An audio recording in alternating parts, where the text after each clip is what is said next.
Siyayithetha inkosi enkulu uNyazi bezulu. Amen. Hayi bantwana benkosi. Imnandi inkonzo silalele sihlezi phansi. Uke uziqale makhulunywa kanje. Lokhulunywa kakhulukazi ngosizo ubone ukuthi ngathi olakho lungaphezulu kwalo abakhuluma ngayo. Sonke ke sebeshiya ukuthi silethwa yilo kakhulukazi usizo. Amen. La ngathi sengikhona nje sengigqoka ingubo emhlophe. Ngeke ngilanda ukuthi ngayigqoka kanjani. Kuba undendende ngwana kwena kundendende ukulanda uphapho kanjani. Amen. Shembe nesineke mana sami. Unothando lungapheli. Sengigqokile nje sithi sabaze singizalayo. Sibanibani. Uyazi nginovalo mangikubuka. Wakhiswe kwababa othile. Noma komunye ubhutwa la ekhaya. Othile ozalwa endlini ethile. Uyehamba noyihlo bezongishela nje babehambisana. Yena uyesina ingoma kakhulu njengawe. Eqonywa wonke umhlaba lefika sina khona ingoma fika qona. Lefika sina khona ingoma fika qona ngisho kuyingoduso. Ishiye phansi lo ilobolayo ihambe naye ngiyamthanda lo muntu wakangwabe. Wakangwabe mthande.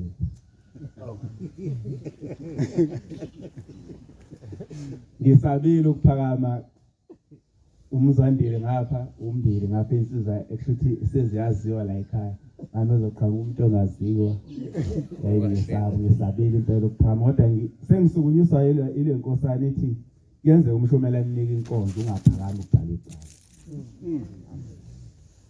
sengisaba lokho nje sithi ke lesalukwazi ubaba wakho lowo wemiso kwakho nje emude kanje njengawe esiningoma njengawe nje enezibongo zakhe wazisho kuma njengawe nje nawe nje ubunezibongo usuke engomeni kade unezibongo uthi yena uncamwe igosi nami ngabe igosi enyamani amen njengoba 17 nje ungabona umuntu wasenyamani engwazini lapha umbuzo okuthetha awumashendela sana amen uphendula umashendela uthi ke umama okubhlungu lo baba engikhuluma ngaye uyawuthola umsebenzi usetshenzwa ngoba yayimninga leso sikhathi umsebenzi kodwa akaganwanga wehamba nje eqonywa ehambe eqonywa wagcina efele emzini yabantu yinovalo ngoba wakhiso kwakhe sengathi wena ungangayembatha lento ayimembethe esikushunya ezayo esikushunya ezayo kuphame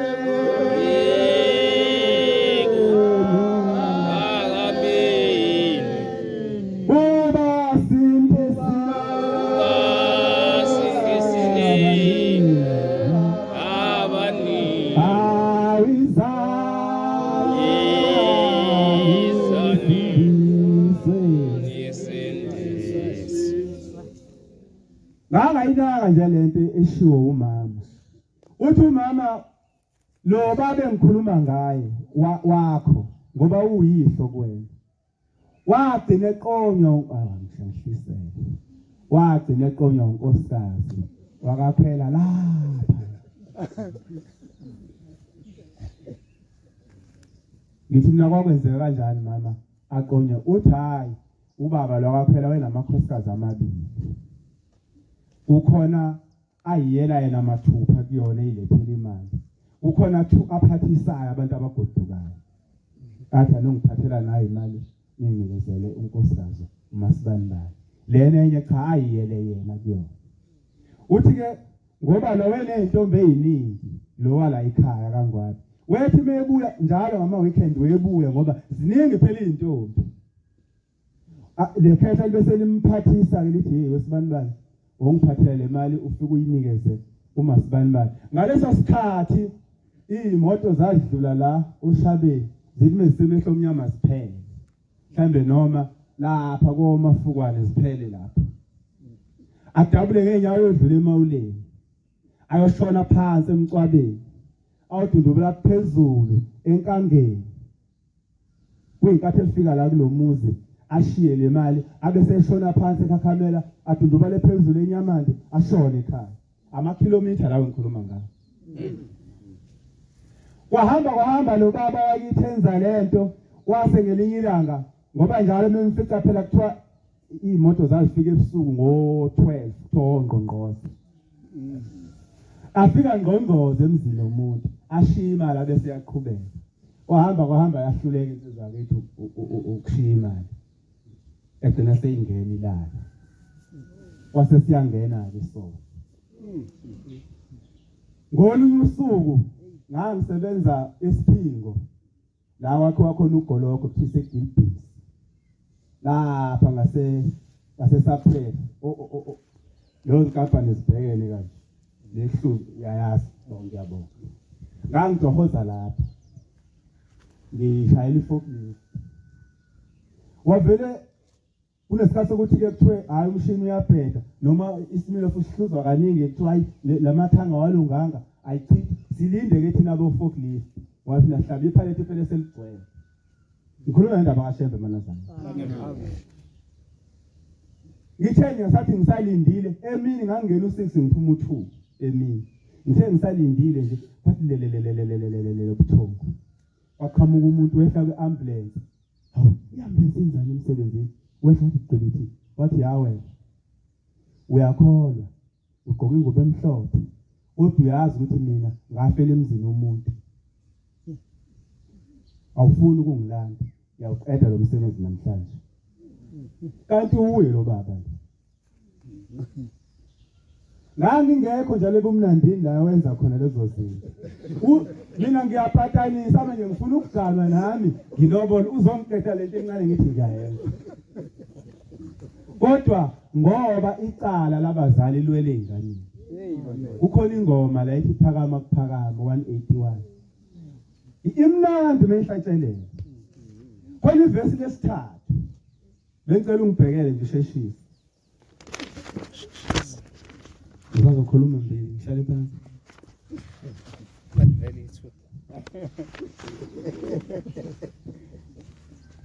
Uyayibona? Ivesi lesithathu. Ivesi lesithathu. Usidele ngani inkosi kangaka? Ngani inkosi kangaka?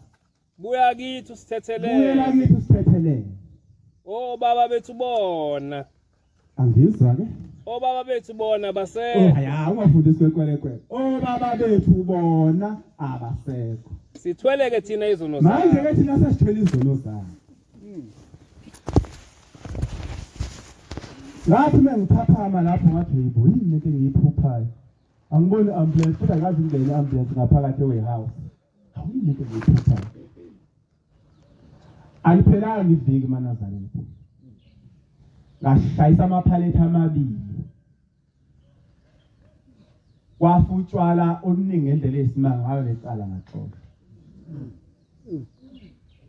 Nakhona ngishayisa lephalethi ngifike ngalihlaba lapha ngalimisa la ngalinda lo ngaphambili ukuthi akalihambise leli ngendlela ekuhanjiswa ngayo ngoba sengiyalifaka nami leli kanti ngizowumisa lo gandaganda engikushayelayo kanti mina angubreakile wavela wahamba nami ngilele mina wahamba nami wafika kwaluke iphalethi walishayisa layo waphinde wawuka leli ngala ngawisa ngamaphalethi amabili alimala phela ngane icala kwayo kumakhamera wathi wabulele ngaxoshwa ngingazange ngize ngenze lutho olubi kangaka.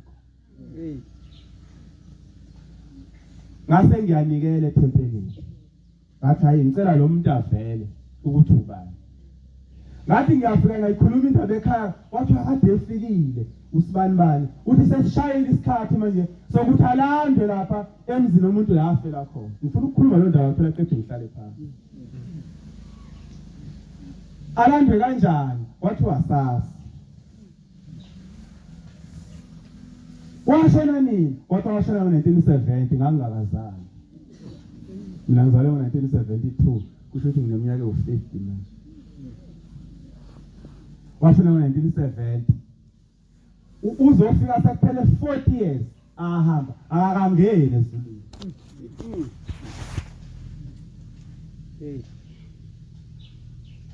Usidele ngani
Sahlangana amaNazaretha asumndeni.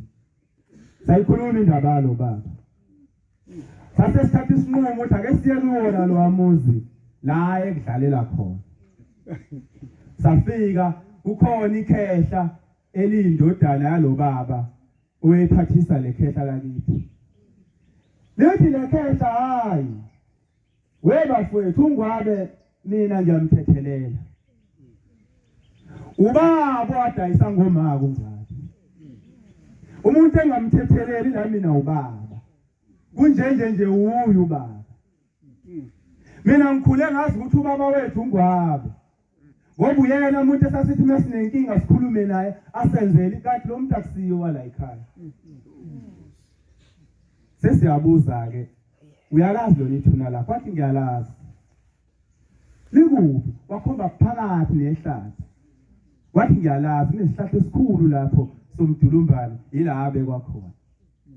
Mhla senifuna ukuzomlanda ngohamba ngifike ngikhombise. Awuze nje sawuvula amahlathi ngezandla ebusuku maNazaretha. Musathi kule bandla yahlupheka ungakasebenzi. Usafuna ukulethela izinto ngetray. Uthi ke lo baba sithi sihlawule ngani? Uthi cha lethani imbuzi. Engizobika nje ngayo ukuthi lo baba uyehlala la ekhaya namhlanje ngiyamxosha akabuyele kubo. Ayike into ezohlawula ngayo ngoba angazi ukuthi kuhlawulwa ngani. Lethani nje imbuzi. Sayithenga imbuzi samnika wakhuluma emsamo. Wasithi ngayike asambe ngiyonikhombisa ehlathini ofika wathi ubaba wenu lana. Ukhomba indawo eflat nje la. Umuntu washona ngo-1970 ku-flat nje kanje. Khulumani khona ke sakhuluma saqeda base siyasuka siyahamba. Safika ngaphandle komuzi ekhaya salithetha icala sazama ukumgeza cha kwalunga amaNazaretha ngoba wabuya wabonga. Amen. Siyacela ke bangcwele njengoba indlala niyibona imisebenzi ayikho maNazaretha. Ningabizi ngengane. Yacelela nje kodwa ngicelela nazo ezinye izinsizwa. Kakhulukazi nina bobaba iyekeni ngempela lento eshuwa uNdlovu ukuthi niyabaleka ningene phakathi kwabafowenu abangakhona. Iyasilimaza lento eniyenzayo ngoba babuye bahambe futhi labo makoti lezingane zenu. Nami ngisanda kuhamba. Ngaye wahamba phela. Ngamkhulula ngathi hayi lungile hamba. Mangizothini. Base sibaningi kuyena sesibangisana ngaye cha ngimthethele. Uyamazi umbili. Angishayi intokazi enhle empofu. Sengifuna emnyama ke manje. Angishayi intokazi enhle empofu ethi meyiqhamuka nje ngikhumbula sihamba naye eShefstini ibeka ingane la khona ukuyitakala nokuncane okungaka kuneminyaka emithathu ahamba nabo. Kabona omakoti bangapha enyamande le ngakhulela khona ngoba phela ngisekho manje ngapha sengingapha igama lakhe. Phela umakoti hawu yazama umakoti wamashembeni. Uyazi umuntu oyisaka nje ngawe uvama ukuthatha intombi nesegana. Ingolo lapho wathatha intombi enhle kanje. Khawona ngithi ngibona baba yini impela. Bantwana benkosi sihlangene ngendaba yothando likaNkuluNkulu ethanda abantu engafuni baye ekulahlweni kodwa efuna bangene ezulwini. Amen. Aselekelaneni ke manazarethu asibambisana. Manje ngifika baba umshumayeli ngizocela ingane yakho. Cha wehle lapha 15,000 wehle nje impela udrop ubheke phansi noma uthi 10 noma 5. Uthe ehamba nje umakoti wami wathi manje ngoDisemba ngonyaka odlule ngathi uthi ngimphoxe ngiyocelela. Ngoba ngiyatohoza phela. Hamba ngacelenye hayi akangibizanga ubaba wakho ungasho kakhulu. Wangihlaba nje 19,000. Yabuza ke ngithi ikhona inkomo la bathi cha. Kukhona nathi hayi letha nje wena isibizo sahamba ekhaya. Kunzima manazarethu. Ngathi ngixoxela insizwa yangapha ngakini kwaZulu. Yathi hey yiyeke lo ntombi wena sigcwele intombi kala ngakithi. Lo 19,000 inkomo eziningi ngapi ngapha ngakithi. Buzosina manje. Siyabonga abangcwele. Siyabonga ithuba esiliphiwe umshumayeli wenkosi angisabingelelanga ingene ngigulukudela ngiphuthuma isikhathi ngoba ngenzela ukuthi singadleki isikhathi kanti insizwa ziningi ngicela ukunikeza nangombili amen usaziwayo celebrate hayibo Nkosi usemizweni